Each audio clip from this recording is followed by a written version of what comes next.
Excuse me aunty जी, ये 2026 का designer lehenga है और इसे फैशन कहते हैं।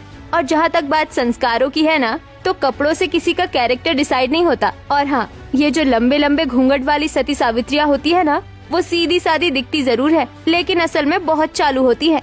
हे भगवान, इस लड़की की जबान तो केचे की तरह चल रही है।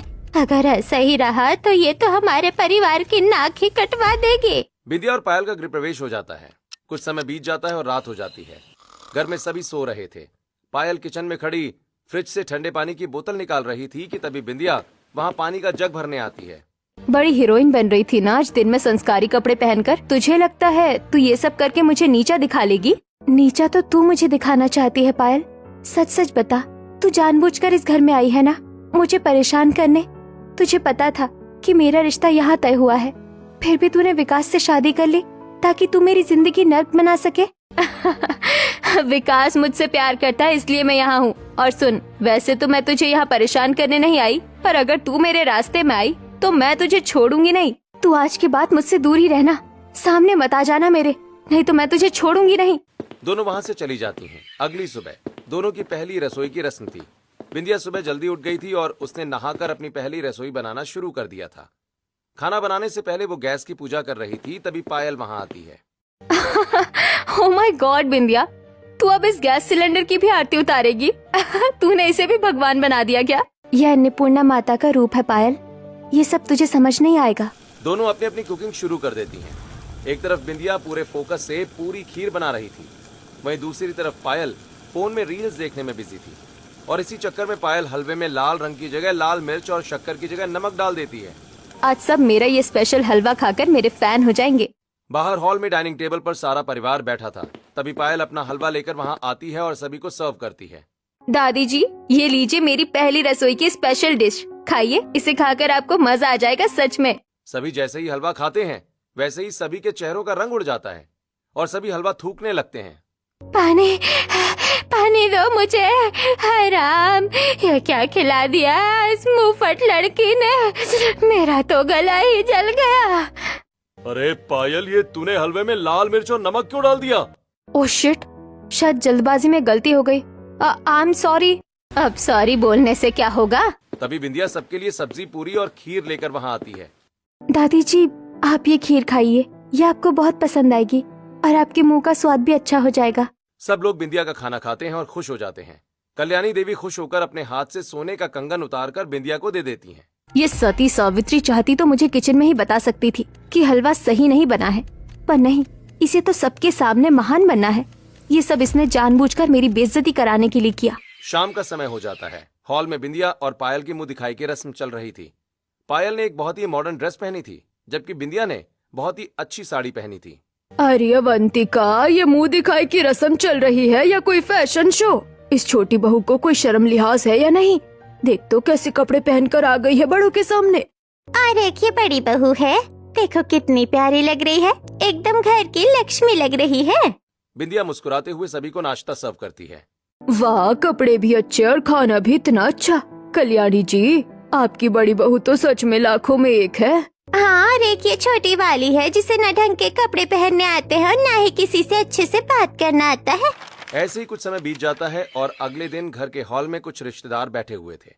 बिंदिया और पायल दोनों किचन में खाना बनाने में लगी हुई थी। तभी अचानक गैस खत्म हो जाती है। ओह शिट यार, खाने के बीच में ही किचन में गैस खत्म हो गई।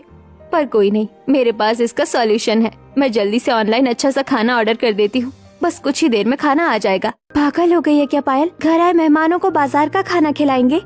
इससे तो बाबूजी की नाक कट जाएगी। तू रुक, मैं भी कुछ करती हूँ। बिंदिया तुरंत छत पर जाती है और जल्दी से छत पर रखी हुई ईंटों से चूल्हा बनाती है। छत पर साइड में ही कुछ पुराना फर्नीचर रखा हुआ था।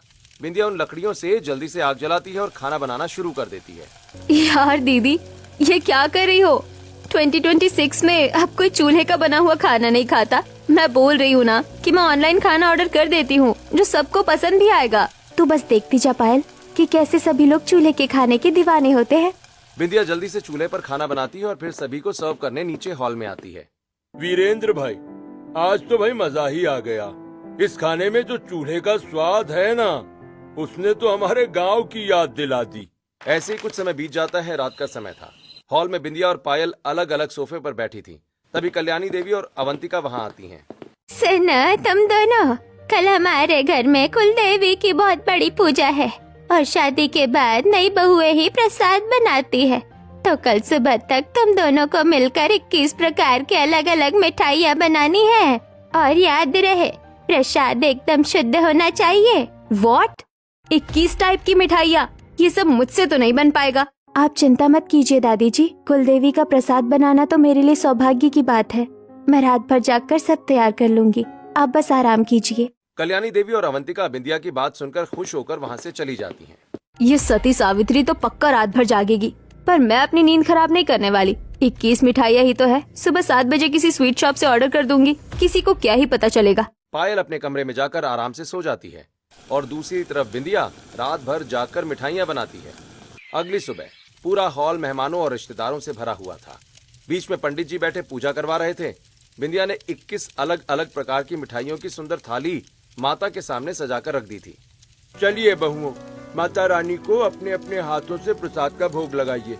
पायल जैसे ही पूजा करने के लिए आगे बढ़ती है, तभी घर के दरवाजे पर एक डिलीवरी बॉय आ जाता है। पायल मैम का ऑर्डर है 21 स्वीट्स का। हे राम, अनर्थ कर दिया इस लड़की ने। अरे ओ शहर के मेम साहब, कुलदेवी का प्रसाद घर की बहू अपने हाथों से बनाती है, किसी डिलीवरी वाले से बाजार से नहीं मंगवाया जाता। अगर तुझसे नहीं बन रहा था तो सीधे मना कर देती, पर ये तमाशा करने की क्या जरूरत थी। बिल्कुल सही कह रही है माँ जी, तूने ये अच्छा नहीं किया पायल। सभी रिश्तेदार और आसपास के लोग पायल का बहुत मजाक बनाते हैं। कुछ समय के बाद पूजा खत्म हो जाती है। पूजा खत्म होने के बाद पायल गुस्से में बिंदिया के पास जाती है। बहुत मजा आया ना तुझे आज मेरी बेइज्जती करवा के? तुझे तो बस मौका चाहिए मुझे नीचा दिखाने का। मैंने तुझे ऑनलाइन ऑर्डर करने के लिए नहीं कहा था पायल, तू अपने आलस और फोन के चक्कर में खुद अपनी बेइज्जती करवाती है। कुछ दिनों के बाद दोपहर का समय था। बिंदिया किचन में सब्जी काट रही थी। तभी उसके पास एक आदमी का फोन आता है। बिंदिया फोन स्पीकर पर रखकर उस आदमी से बात करने लगती है। मैडम जी, आपके अकाउंट में कुछ फ्रॉड एक्टिविटी हुई है, हमने अकाउंट फ्रीज कर दिया है। अभी मैं आपको एक OTP भेज रहा हूँ, वो बता दीजिएगा वरना पूरा बैंक बैलेंस 0 हो जाएगा आपका। हे राम, अर्जुन जी की सारी पगार उसी में है। भैया प्लीज अकाउंट बंद मत करना, मैं अभी बताती हूँ OTP। तभी पायल किचन में पानी की बोतल लेने आती है। फोन स्पीकर पर था, इसलिए पायल ने सारी बात सुन ली। अबे ओ सस्ते हैकर, तू किसको बेवकूफ बना रहा है? बैंक वाले कभी OTP नहीं मांगते। सुन, मैंने तेरी लोकेशन साइबर सेल को फॉरवर्ड कर दी है। अब तू पुलिस को अपना OTP बताते रहना। चल फोन रख। ये तूने क्या किया पायल? अब वो अर्जुन जी के पैसे काट लेगा। तू पूरी गवार ही रहेगी। वो हैकर था, अगर तू उसे OTP बता देती तो वो तेरा पूरा अकाउंट को खाली कर देता। शोर सुनकर सभी घर वाले जल्दी से किचन में आ जाते हैं। क्या बिंदिया, तुम भी इतनी भोली हो? मेरी पूरे महीने की सैलरी थी उसमें। अगर तुम OTP बता देती तो हम लोग तो सड़क पर आ जाते। थोड़ा तो एक्टिव रहा करो। बेटा पायल, आज तूने अपनी स्मार्टनेस से घर की मेहनत की कमाई बचा ली। बहुत बढ़िया काम किया तूने। सभी लोग पायल की तारीफ करते हैं। पायल अपनी तारीफ सुनकर खुश हो जाती है। ऐसे ही कुछ दिन बीत जाते हैं। घर के हॉल में कल्याणी देवी बैठी थी। तभी बिंदिया किचन का काम खत्म करके बाहर आती है। ले बिंदिया, ये महीने भर के राशन की लिस्ट है और ये पैसे। आज तक तो घर का राशन आदमी ही लाते थे, पर मैं चाहती हूँ कि घर की बड़ी बहू को भी ये सब आना चाहिए। जा, मोहल्ले के नुक्कड़ पर जो लाला जी की दुकान है ना, वहाँ से ये सारा सामान लेकर आ।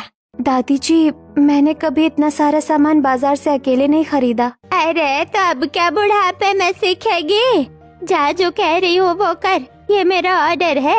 बिंदिया चुपचाप वहाँ से बाजार चली जाती है और कुछ देर के बाद वो 2-3 थैले भरकर घर का राशन लाती है और राशन लाकर किचन में जमाने लगती है। तभी पायल किचन में जूस लेने आती है। दीदी, तुम क्या पूरे घर को परलोक पहुंचाने का प्लान बना रही हो? ये सूजी और ड्राई फ्रूट्स तो 3 महीने पहले एक्सपायर हो चुके हैं और ये राशन जो बिल है ये भी ठीक नहीं है। ये सब तो बहुत महंगा है और एक्सपायर है सब कुछ। पायल वो एक्सपायरी वाला सामान और बिल लेकर सीधे हॉल में कल्याणी देवी के पास जाती है और उन्हें सब दिखाती है। अरे अकल की अंधी, मैंने तुझे घर का काम सौंपा था और तूने मेरे इतने सारे पैसे मिट्टी में मिला दिए। सड़ा हुआ राशन उठा लाई। दादी जी चिल, आप इस सती सावित्री से क्या उम्मीद कर रही थी? इसे बस रोटियां बेलनी आती है। लेकिन आप टेंशन मत लो, मैं ये कचरा अभी वापस करके आती हूँ। पायल सारा सामान लेकर लाला की दुकान पर जाती है। ओ हेलो अंकल, ये सड़ा हुआ माल अपनी दुकान में सजाना और मुझे अभी के अभी सारे पैसे लौटाओ, वरना यहीं खड़े खड़े तुम्हारी दुकान पर ऐसी कंप्लेंट ठोकूंगी ना कि पुलिस दुकान सील कर देगी। लाला घबराकर तुरंत पैसे वापस कर देता है पायल घर आकर एक अच्छे ऑनलाइन ऐप से सारा सामान बहुत अच्छे से रेट में मंगवा लेती है। वाह पायल, तूने तो आज कमाल कर दिया। अगले दिन घर की इकलौती बेटी नेहा को देखने के लिए लड़के वाले आए हुए थे। वीरेंद्र अंकल जी, वैसे तो मेरा लंदन में अपना खुद का बहुत बड़ा बिजनेस है और मैं वहीं सेटल हूँ, लेकिन मैं उन लड़कों में से नहीं हूँ जो विदेश जाकर अपने संस्कार भूल जाएं। मैं शादी के बाद नेहा को लेकर अलग नहीं रहूंगा, बल्कि हम अपने माता पिता के साथ ही एक जॉइंट फैमिली में रहेंगे। हे भगवान, आज के जमाने में इतने ऊंचे विचार वाले लड़के कहाँ मिलते हैं। जी माँ जी, लड़का पढ़ा लिखा भी है और अच्छा भी। तभी बिंदिया ट्रे में घर के बने समोसे, गुलाब जामुन और गर्मा गर्म चाय लेकर हॉल में आती है। अरे वाह, आपकी बड़ी बहू तो बहुत प्यारी है। जी आंटी जी, लीजिए ना चाय लीजिए। अरे भाभी जी, आप क्यों इतनी तकलीफ कर रही हैं? लाइए, ये चाय के कप मैं सबको दे देता हूँ। रोहन का ये बर्ताव देखकर बिंदिया बहुत इम्प्रेस हो जाती है। दादी जी, माँ जी, लड़का तो सच में बहुत अच्छा है। हमारी नेहा के लिए तो एकदम परफेक्ट है। बिल्कुल सही कह रही है बिंदिया, हमें बिना देर किए रिश्ता पक्का कर देना चाहिए। हॉल में रोहन की बातें सुनकर पायल को कुछ गड़बड़ लगती है। वो बिना कुछ बोले चुपचाप अपने कमरे में चली जाती है। लिसन रिया, मैं तुझे रोहन नाम के एक लड़के की पिक भेज रही हूँ। तू जल्दी से अपना नेटवर्क यूज करके इसके बारे में सब कुछ पता कर। कुछ मिनटों के बाद पायल के फोन पर कुछ ईमेल्स आते हैं। पायल उन्हें पढ़कर हैरान रह जाती है। Game over mister Rohan. Payal जल्दी से हॉल में आती है। स्टॉप इट गाइस, ये रोहन, ये कोई संस्कारी लड़का नहीं है, बल्कि एक नंबर का फ्रॉड है। क्या बकवास कर रही है तू पायल? ये बकवास नहीं, सच है दादी जी। ये रोहन लंदन में कोई बिजनेस नहीं चलाता, और ये जिस कंपनी की ये बात कर रहा है ना, वो कंपनी 3 साल पहले ही बंद हो चुकी है और इसके ऊपर फ्रॉड के केस चल रहे हैं। ये लोग हमारी नेहा से सिर्फ दहेज ऐंठने के लिए शादी कर रहे हैं। ये सब झूठ है। शट अप, मेरे पास पूरा प्रूफ है जो साफ साफ तुम्हें एक फ्रॉड साबित करता है। हिम्मत कैसे हुई तुम्हारी मेरे घर में आकर मेरी ही बेटी को धोखा देने की? निकलो मेरे घर से बाहर। रोहन और उसके माता पिता जल्दी से वहाँ से चले जाते हैं। हे भगवान, अगर आज पायल न होती तो मेरी बच्ची की जिंदगी तो नर्क बन जाती। और तू बिंदिया, तू तो बहुत संस्कारी बता रही थी। अगर हम तेरी बातों में आ जाते तो आज हमारी बेटी की जिंदगी बर्बाद हो जाती। पायल बेटा, आज तूने हमारे घर की बेटी को बचा लिया। मैं आज पहली बार तेरे मॉडर्न होने की तारीफ करूंगी। ऐसे ही कुछ दिन बीत जाते हैं। एक दिन वीरेंद्र, अर्जुन और विकास हॉल में परेशान बैठे थे। तभी बिंदिया ट्रे में चाय लेकर आती है। बाबूजी, अर्जुन जी, आप लोग सुबह से परेशान हैं। ये चाय पी लीजिए, थोड़ा सिर दर्द कम होगा। बहू, ये चाय पीने का वक्त नहीं है। बिंदिया, हमारा बिजनेस पूरी तरह से ठप हो गया है। हमारी कंपनी पर ताला लग गया है और सबसे बड़ी मुसीबत तो ये है कि जिन लोगों से हमने बिजनेस के लिए कर्ज लिया था ना, उन्होंने सिर्फ 1 हफ्ते का वक्त दिया है। अगर 1 हफ्ते में उनके पैसे नहीं चुकाए तो हमारा ये घर भी नीलाम हो जाएगा। ऐसे ही कुछ दिन और बीत जाते हैं। परिवार की हालत और खराब होती जा रही थी और इसी टेंशन के बीच किचन में बिंदिया और पायल में फिर से झगड़ा हो जाता है। पायल, तुझे समझ नहीं आता क्या? घर के हालात ठीक नहीं है और तूने फिर से ये इतना सारा महंगा सामान ऑनलाइन मंगवा लिया। थोड़ा तो पैसे बचा ले। ये मेरी खुद की सेविंग्स के पैसे हैं और तू मुझे कंजूसी का पाठ मत पढ़ा। तू तो ऐसे बिहेव कर रही है जैसे कल ही हमें कटोरा लेकर सड़क पर बैठना है। बस करो तुम दोनों। अरे इस घर को तो किसी की नजर लग गई है। एक तरफ हमारे सिर पर इतना कर्जा है और ऊपर से तुम दोनों बहनें होकर भी दिन रात कुत्तों बिल्लियों की तरह लड़ रही हो। तभी ये बात सुनकर दोनों बहनों को अपनी गलती का एहसास होता है और वो दोनों बिना कुछ बोले चुपचाप वहाँ से चली जाती हैं। कुछ समय के बाद रात हो जाती है। छत पर बिंदिया उदास खड़ी थी। तभी पायल वहाँ आती है। आई एम सॉरी दीदी, दादी जी सही कह रही थी। घर डूब रहा है और हम दोनों अपनी फालतू की ईगो में लड़ रहे हैं। गलती मेरी भी है पायल, मुझे तुझे ऐसे नहीं डांटना चाहिए था। दीदी, एक बात माननी पड़ेगी। माना तू थोड़ी ओल्ड फैशन है, पर तेरे हाथों में जो जादू है ना, वो शहर के किसी 5 स्टार शेफ के पास भी नहीं है। और माना तू थोड़ी मुंहफट है, पर तेरा जो ये स्मार्ट कंप्यूटर जैसा दिमाग है ना, वो किसी बड़े से बड़े सेठ के पास नहीं है। तो बस फिर प्रॉब्लम सॉल्व। मैं कुछ समझी नहीं। हम दोनों अपनी पावर्स मिलाते हैं ना दीदी। हम एक ऑनलाइन फूड बिजनेस स्टार्ट करेंगे। तू अपने हाथों का वो मैजिक वाला खाना बनाना और मैं एक झकास सी वेबसाइट और ऐप डिजाइन करूंगी और हम ऑनलाइन फूड डिलीवरी का बिजनेस स्टार्ट कर देंगे। पर पायल, क्या ये सब हम कर पाएंगी? अरे मैं सच बोल रही हूँ। अगर हम दोनों मिलेंगे तो तहलका मचा देंगे। बस तू मेरा साथ दे और फिर देख। दोनों इस बिजनेस आइडिया को अपने परिवार वालों को बताती हैं। पूरा परिवार उन पर विश्वास करता है और ऑनलाइन फूड बिजनेस शुरू हो जाता है। कुछ महीनों के बाद घर के हॉल में एक बड़ी सक्सेस पार्टी चल रही थी।